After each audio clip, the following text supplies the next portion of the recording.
17 जागांमध्ये नेमकं तुमचं काय चाललंय सध्या? कारण काय चाललंय आता ते तुम्हाला उद्या कळेल ना. गणित सांगा सर, गणित सांगा. महायुतीचं गणित काय? महायुती 17 जागांवर लढवणार निवडणुका आणि 17 जागा जिंकणार. शिवसेना, राष्ट्रवादी आणि भाजप किती किती जागा लढवणार? काय फॉर्म्युला आहे? फॉर्म्युला आता तुम्हाला माहित आहे ना.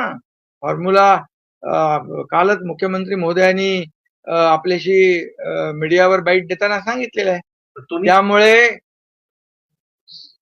जागा वाटप सन्मानाने होईल. महायुतीमध्ये कुठलेही मतभेद नाहीत आणि महायुती एकजुटीने 17 जागा लढवेल आणि 17 जिंकेल हा विश्वास सन्मानानं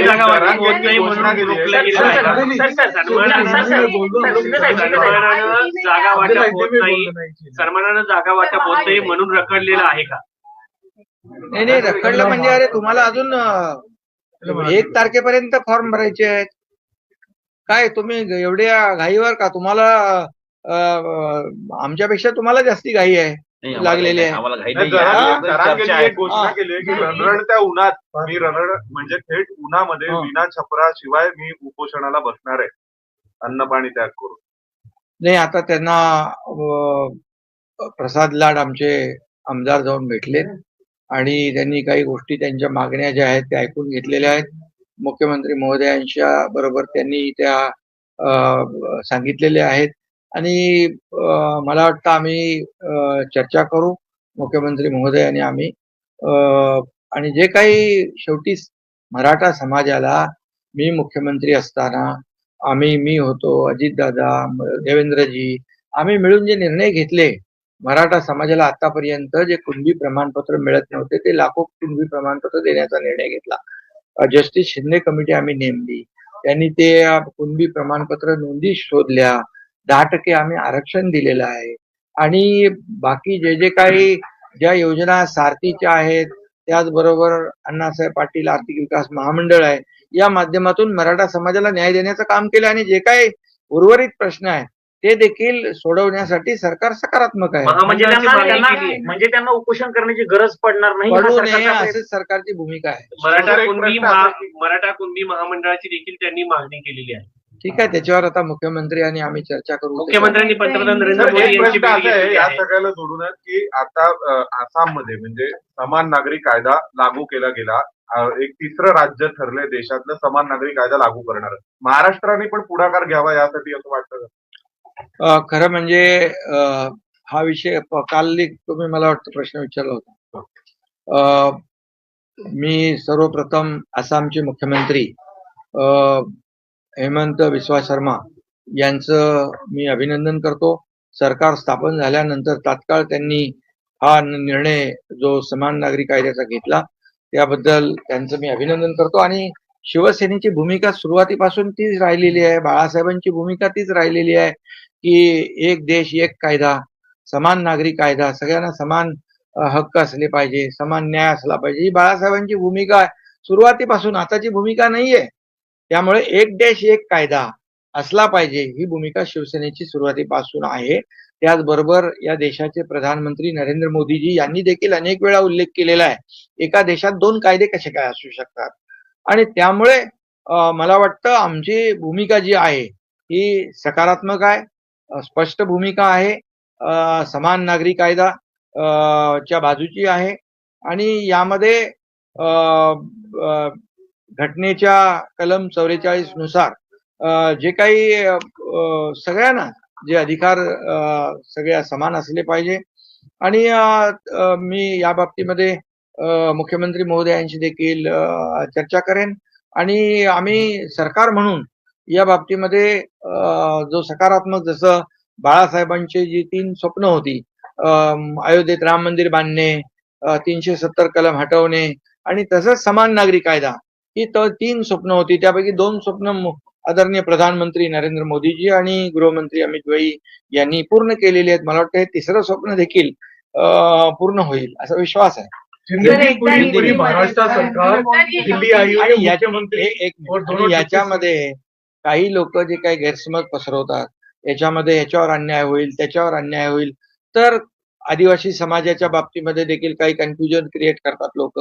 परंतु काल परवा गृहमंत्री अमित भाईंनी स्वतः स्पष्ट केलेलं आहे की यामध्ये कुठल्याही परिस्थितीमध्ये आदिवासी समाजाचे जे हक्क आहे, संस्कृती आहे, परंपरा आहे, त्यांच्या चालीरीती आहेत, त्याच्यावर कुठलाही परिणाम होणार नाही. काही लोक म्हणतात की आरक्षण जाईल, पण आरक्षण आणि समान नागरी कायदा याचा कुठेही अर्थोअर्थी संबंध नाही. आरक्षण हा विषय घटनेने दिलेला आहे SC ST ला. त्यामुळे काही लोक याला विरोध करायचा म्हणून लोकांची दिशाभूल करतात यामध्ये. आणि म्हणून मी एवढंच सांगेन की या बाबतीमध्ये आम्ही सकारात्मक आहोत. सर, शिंदे गुदमरले आहेत असे संजय राऊत हे जितेंद्र बोलतात. ठाकूरांना एक मिनिट. शिंदे गुदमरले आहेत आधीच या पूर्ण सरकारमध्ये असे संजय राऊत यांनी विधान केलंय विधान परिषदच्या सध्याच्या स्थितीला बघून. ते बोलतात फडणवीस सांगत आहेत मित्र आहे, पण आज भाजप आणि शिंदे एकत्र पुढे लढू शकत नाही असं संजय आणि राऊत हितेंद्र बोलतात. ठाकूर यावर मला काही भाष्य त्यांना करायचं भाजपवाले नाही. विधान परिषदेत आम्ही एकच सांगतो की महायुती मजबूत आहे. आम्ही एकत्र काम करतोय. एकत्र महाराष्ट्राचा विकास वेगाने सुरू आहे. याची पोटदुखी विरोधी पक्षाला आहे. याचे जे काही पचनी पडत नाही त्यांच्या, म्हणून या अशा प्रकारच्या दिशाभूल करणारी वक्तव्य करत असतात. त्याच्यावर आम्हाला काही लक्ष द्यायचं नाही. दोनच प्रादेशिक पक्ष आहे, एक उद्धव ठाकरेचा पक्ष आणि दुसरं शरद पवारांचं.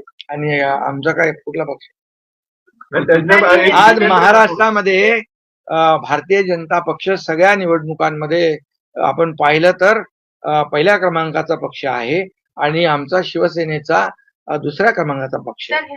त्यामुळे आता त्यांचे जे काही त्यांचे नंबर कुठे गेले ते त्यांनाच माहित नाहीये. त्यांचे नंबर जे आहेत ना, किती नंबरला गेले तेच त्यांना कळत नाहीये. जे ठाकरे फडणवीसांना म्हणत होते जितेंद्र एकतर ठाकूर तू राहील भेटलेत किंवा म्हणून. मी राहील. जितेंद्र जे ठाकूर ठाकरे फडणवीसांना म्हणत होते एकेरी भाषेत एकतर तू राहील किंवा मी राहील, आता ते ठाकरे भाजपच्या म्हणजे देवेंद्र फडणवीस यांच्या जवळ जाताना दिसत आहेत किंवा तसं ते दाखवतायत. त्याच्याबद्दल तुमचं काय मत आहे? आणि SMS दुसऱ्यांना पाठवतायत. चालेपुताने डोळे करणारे सांगतायत. रात्री SMS पाठवतायत. पूर्वी म्हणाले एकतर तू राहशील किंवा मी राहील. खरं म्हणजे अशी टोकाची भाषा करणारे लोक आज त्यांची काय परिस्थिती झालेली आहे. आज ते किती म्हणजे त्याला काय म्हणतो आपण,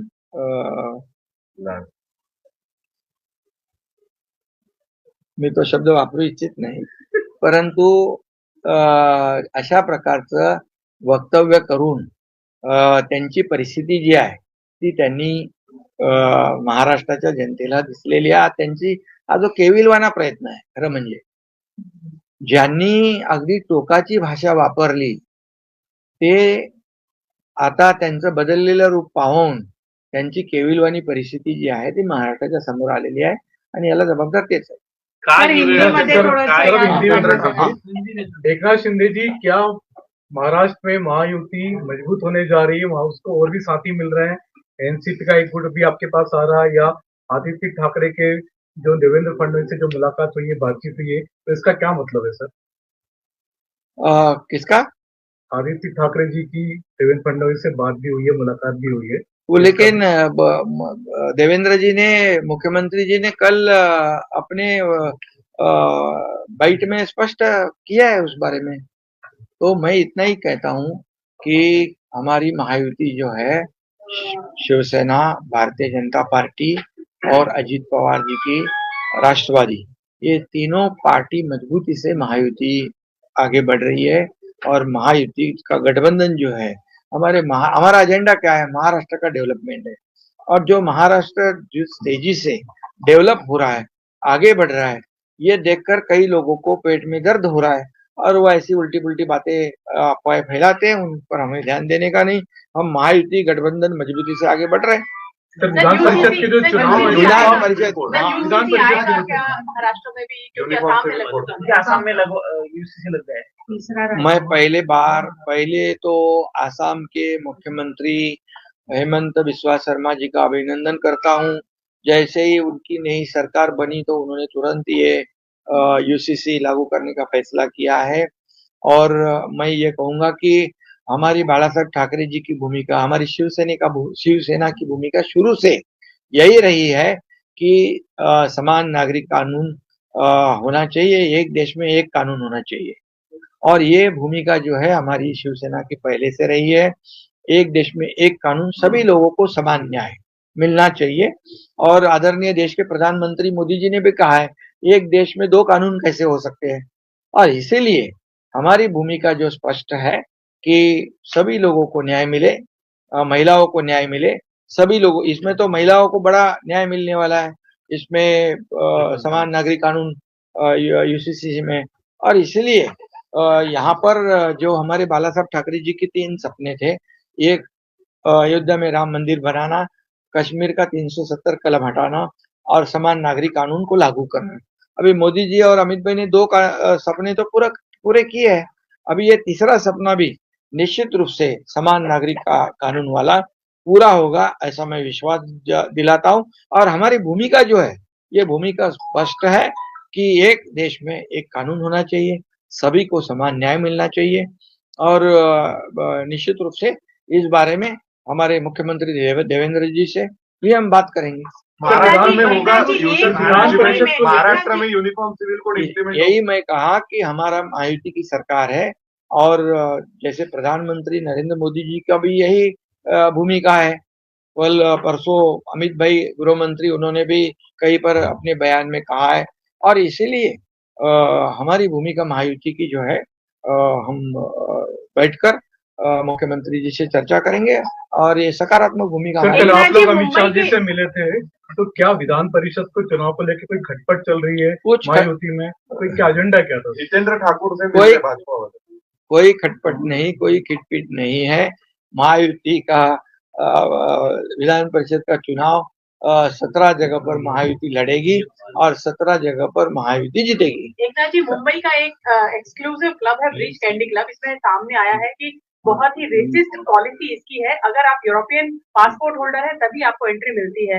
इसमें जरूर साहब ने भी एक बार रिएक्शन किया था कि उन्हें भी बाहर फेंक दिया गया था।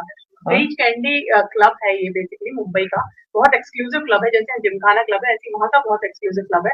वहाँ पर आपको मेंबरशिप तभी मिलती है जब आप यूरोपियन पासपोर्ट होल्डर होते हो। तो इसके खिलाफ लोगों में बहुत रोष है कि ये रेसिस्ट पॉलिसी है, कि इसमें भी सरकार कुछ एक्शन लेगी। बिल्कुल एक्शन लेगी। अगर ऐसा अगर वो करते हैं तो उसकी जानकारी ली जाएगी। और हमारे मुंबई में ये क्लब है तो इसका फायदा मुंबई वासियों को होना चाहिए। सर, महाराष्ट्र मांसाहारी आहे आणि मांसाहारच होणार आहे असं राऊत बोलतायत की इतके रेडे कापून ही सरकार जी आहे बडी देऊन सरकार आली आहे, तर इथे मांसाहारच कंटिन्यू होणार आहे वडापाव कुठे होणार आहे? महाराष्ट्रात. त्यांना जाऊ दे, आता त्यांच्याबद्दल मला काही चर्चा करायची नाही, सोडून द्या. मुख्यमंत्र्यांनी पंतप्रधानांनी भेट घेतली मुख्यमंत्र्यांनी, कसं पाहताय तुम्ही? महाराष्ट्राचे मुख्यमंत्री देशाचे प्रधानमंत्री यांना भेटले तर ह्याच्यामध्ये तुम्ही कसं पाहताय म्हणजे काय? जे काही विषय असतील त्याच्या बाबतीत, महाराष्ट्राच्या विषयांच्या बाबतीमध्ये चर्चा करणं मुख्यमंत्र्यांचं काम आहे आणि प्रधानमंत्री महोदय नेहमी महाराष्ट्राच्या पाठीशी उभं राहिलेले आहेत. एकनाथ जी, कर्नाटक धन्यवाद, थैंक यू, बहुत बहुत धन्यवाद। कर्नाटका की डेवलपमेंट को कैसे देख रहे हैं? सिद्धारमैया जी ने रेजिग्नेशन दे दिया है, वो गवर्नर हाउस जाएंगे, आपको लगता है स्मूथ ट्रांजिशन रहेगा? देखिए, उनका वो अंदरूनी पक्ष का, पार्टी का मामला है और वो पार्टी का मामला होने की वजह से उन्होंने तय किया होगा और उसके मुताबिक होता होगा। ठीक ठीक है, थँक्यू. धन्यवाद।